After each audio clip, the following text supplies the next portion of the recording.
Hello students, कैसे हैं आप सभी। तो स्टूडेंट्स, आज मैं पढ़ाने वाली हूँ उत्पत्ति के आधार पर शब्द भेद। तो स्टूडेंट, थोड़ा सा दिक्कत आप लोगों को समझ में आती होगी कि आप है ना, प्रॉब्लम होती होगी। तो मैं जल्द ही अच्छे तरीके से ही आप लोगों के लिए वीडियो बनाया करूँगी। थोड़ा सा आप लोग मुझे सपोर्ट करें प्लीज़, आप लोगों की सपोर्ट की मुझे ज़रूरत है। और कोशिश करूँगी कि आप लोगों को अच्छे से ही वीडियो बना के दूँ जिससे कि आप लोगों को समझ में आए।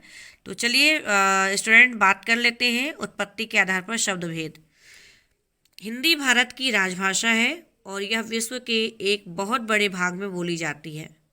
तो हिंदी क्या है, हमारी राजभाषा है और ये विश्व के एक बहुत बड़े भाग में बोली जाती है। हिंदी भाषा का शब्दकोश बहुत विशाल है। हिंदी भाषा में अनेक भाषाओं का योगदान रहा है। संस्कृत को हिंदी की जननी कहा जा सकता है। तो संस्कृत को हिंदी की जननी कहा जाता है, मतलब हिंदी कहाँ से आई है, संस्कृत से आई है।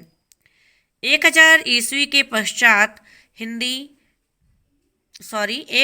ईस्वी के पश्चात विदेशी आक्रमणकारी जैसे भारत भूमि को आक्रांत करते रहे, वैसे वैसे ही उन्होंने अपनी भाषा का प्रभाव भी हिंदी पर छोड़ा।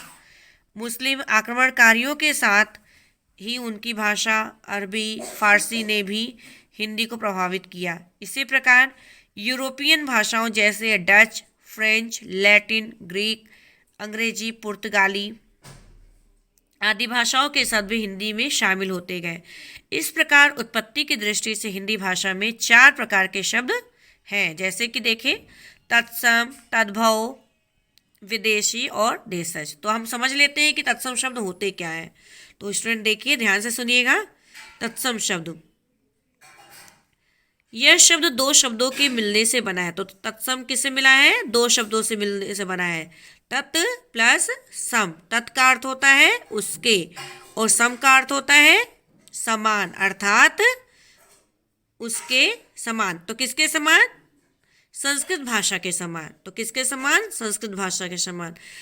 जिस शब्दों का प्रयोग संस्कृत के समान ही हिंदी में किया जाता है उन्हें तत्सम शब्द कहते हैं। जैसे जल, पवन शब्द संस्कृत के हैं और हिंदी में भी बिना किसी परिवर्तन के प्रयोग किए जाते हैं।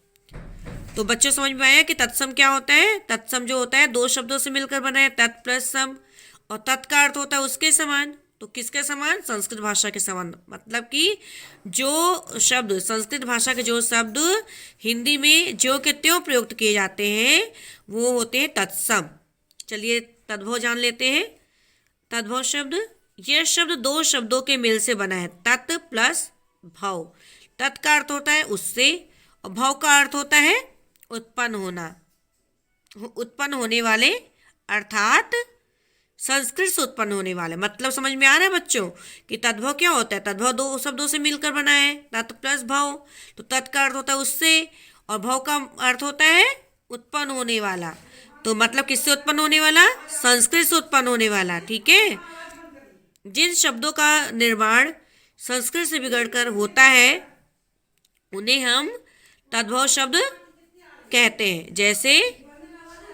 जैसे शब्द क्या बोलेंगे, जैसे दुग्ध संस्कृत शब्द है और इससे हिंदी शब्द बना दूध, रात्रि से बना रात। तो मतलब कि देखिए, संस्कृत शब्द क्या है, दुग्ध है ना, दूध। तो दुग्ध से क्या बन गया, दुग्ध से क्या बन गया बच्चों, दूध। ठीक है। रात्रि से क्या बना, रात। ठीक है। तो चलिए विदेशी शब्द, अरबी, फारसी, पुर्तगाली, फ्रांसीसी, अंग्रेजी आदि विदेशी भाषाओं से हिंदी में आए शब्द विदेशी शब्द कहलाते हैं। तो विदेशी शब्द कहाँ से आते हैं बताइए। अरबी से विदेशी शब्द कहाँ से आए हैं, अरबी, फारसी, पुर्तगाली, फ्रांसीसी, अंग्रेजी आदि विदेशी भाषाओं से हिंदी में आए शब्द विदेशी शब्द कहलाते हैं। तो अरबी भाषा से देख लीजिए। अरबी भाषा से अदालत, औरत, तारीख, मुकदमा। फारसी भाषा से आदमी, चश्मा, चाकू, दुकान। तुर्की भाषा से तोप, लाश, चमचा, तमगा। अंग्रेजी भाषा से appeal, college, doctor, fees, rail आदि। फ्रांसीसी भाषा से रेस्टोरें, कर्फ्यू, बिगुल, पुलिस। तो अब देशज शब्द क्या होते हैं ये भी जान लेते हैं।